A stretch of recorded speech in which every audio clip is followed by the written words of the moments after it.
Open world games have become the standard of gaming as of today. Over the past few years, almost all great AAA games, titles, and franchises have started adapting these standards as it has become kind of a must for the current gen gamers.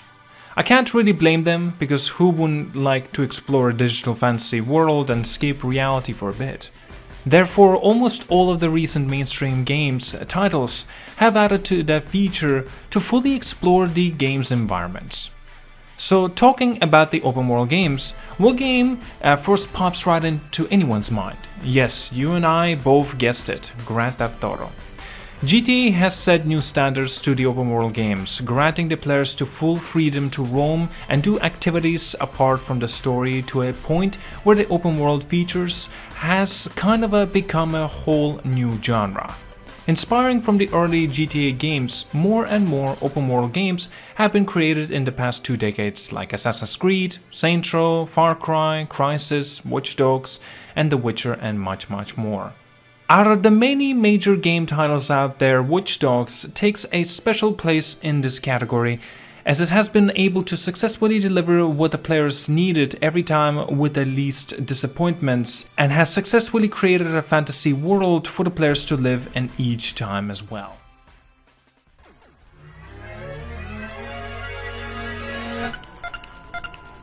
Watch Dogs series falls under the action-adventure game genre. The series is produced and published by the Ubisoft, and the first game of the franchise came in 2014. This was a time when the gamers were deliberately looking for more action-filled open-world games to occupy themselves in. Ubisoft managed to pull off a great game filled with the action and the activities, introducing yet another great game series to be ever created. The first game introduced a hacker who is seeking revenge for the killing of his niece in a world where the player could control various elements of the world, like the trains, traffic lights, cell phones, and security systems. The game features a GTA-like experience, which fans loved, where you can drive vehicles, roam freely, and interact with other people and objects. The main reason why people absolutely loved the game is because the games allowed players to engage in more and diverse activities than other similar games so magically. The game went on to be a hit. This made sure that the Ubisoft continued the series, and other games would be added to the series. Then came the Watch Dogs 2, and oh boy, it took the experience to a whole new level. Watch Dogs 2 came out in 2016, 2 years after the first game, and can be considered the best upgrade of the game series at the time. This game was also set within a similar setting in which players control Marcus Holloway, yet another hacker. Watch Dogs 2 also featured a similar open-world environment where players could hack stuff like mobile phones, traffic lights, security systems, and even vehicles to assist in the gameplay experience and mechanics. The second game brought significant improvements in graphics, audio, and gameplay comparing to the first game. This was because the Ubisoft Montreal actually studied player feedback from the first game to help shape the second game to perfection. Watch Dogs 2 received a lot of the positive reviews and feedback over the significant improvements upon the previous titles, on the game elements such as the setting, characters, and driving. So if the game was an actual improvement over the previous title and clearly an alternative to the Grand Theft Auto 5, which was go-to open world game at the time, why doesn't the game is played as much as, or famous as much as, the Grand Theft Auto 5 as of today?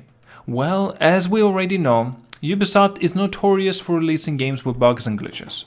Watch Dogs 2 also had a few which were patched later on. Even though the combat system was brilliant and fun to play, the firearms and how they occurred was also criticized. Another considerable failure was the multiplayer of the game. Although the multiplayer game mods were amazingly fun and engaging, a proper player base didn't occur, which might have caused the devs to lose interest in it as well. Unlike games like Grand Theft Auto 5, Watch Dogs 2 rarely got updates or new content, and these might have led to the significant loss of the player base, causing the player to move on. Nonetheless, the single player experience was simply amazing, and the game actually deserves recognition just for that. Here is why Watch Dogs 2 is an unappreciated masterpiece and deserves more recognition.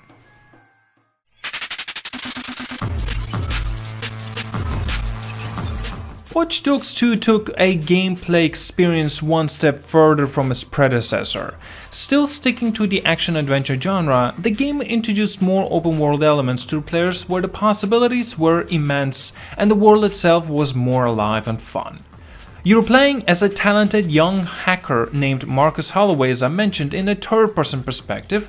Marcus hacked a lot of the stuff in the world, like almost every pedestrians, traffic lights and vehicles. This set of hacking in the game mechanics was absolutely a 200% improvement over the first game. The first way you could hack from one another, a new skill system was also introduced. You can collect points, utilize them to upgrade Marcus's hacking abilities. For example, Marcus could actually hack into a single person phone to tap them or steal from them in the first levels of the skill tree, and could upgrade to the point where he could blow up multiple generators and cause blackouts. Personally, I think this is very good, creative and fun implementation of advancing the hacking system of the series. All of this was managed by Marcus's cell phone, which tracked missions process, features the world map, controlling the radio, and even features a camera. The phone was also an upgraded battery-wise, which allowed advanced hacking features as hacking a consumed battery of the phone.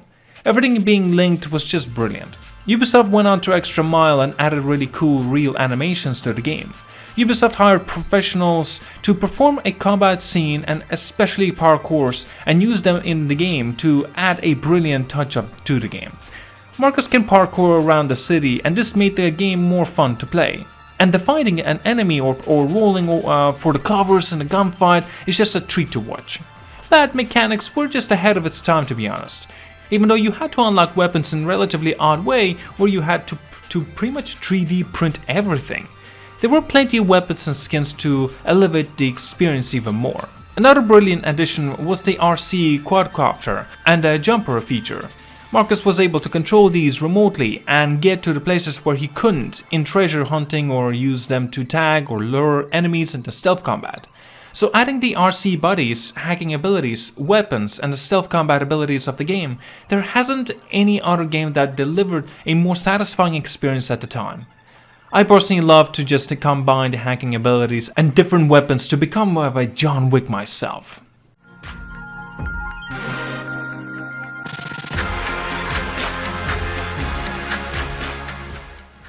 Before coming to the characters, let's talk about the worlds first. The game itself set in the fictionalized version of the San Francisco Bay Area. This world consists of 4 different areas: San Francisco, Oakland, Marin, and Silicon Valley, making the map more than twice as large as we have saw in the first Watch Dogs game. The game was set in a semi-futuristic time where most of the things are digitalized, and this made the game complement the hacking features and introduce an overall fun environment. The world was more active and alive with a lot of the various pedestrians. You could simply go up to them and pose for a selfie, and they will respond to you by posing back or punch you in the face. You can see drunks singing and dancing, people jogging and exercising in the mornings and responding to their personal life scenarios, making the world an absolute fun land. You can actually go around the world on foot or by vehicles.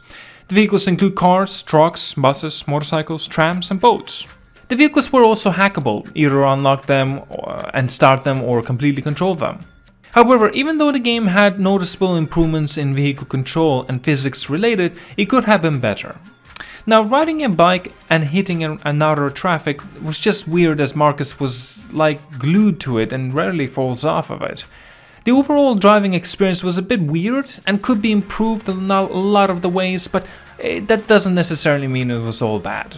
You see, at times most players were still more into the games like Grand Theft Auto 5, which featured better vehicle physics and controls, so people naturally might have started comparing them to the Watch Dogs 2 driving experience. Nevertheless, the roads also had various hackable features like traffic lights, which could be hacked to create jams, underground heat pipes which could be blown up, and spikes which could also be hacked in your favor. Even a car chase is fun, where you can use the previously mentioned features to either catch a guy or evade the enemies.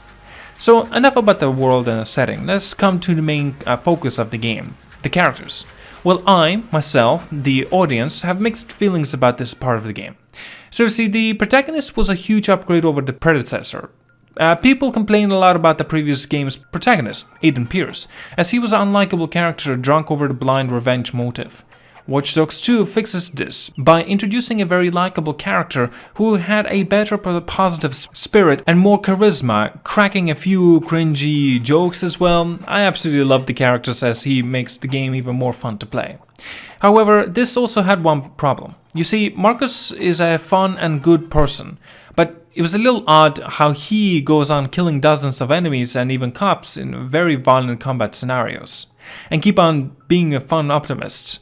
Joking in person he is. It is a little unsettling to most of the players and still not a heavily criticized fault of the game. It's not that hard to get behind, so when you do, the protagonist, Marcus, makes a hell of a good character best portrayed in the game. The second characters are also easily likable and interesting similarly. Marcus' ZDEyE crew in particular is really interesting, and Ubisoft has done really well with them too.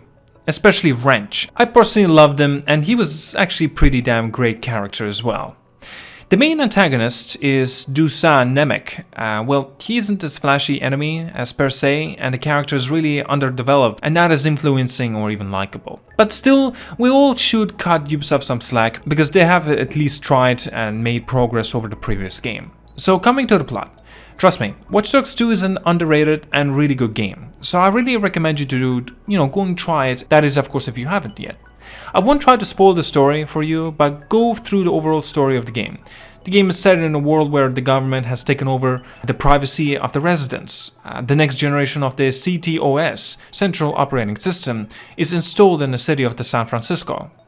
Now, this computer system connects every device together into a single system, creating a surveillance system for the government to trespass the privacy of the citizens. Marcus Holloway, a young talented hacker, joins the famous hacker group DedSec in a mission hacking down the CTOS 2.0. Then they go on exposing the crimes the company Bloom conducts, misusing the system, and is set on a mission bringing them down. I'll keep the rest of the details out though.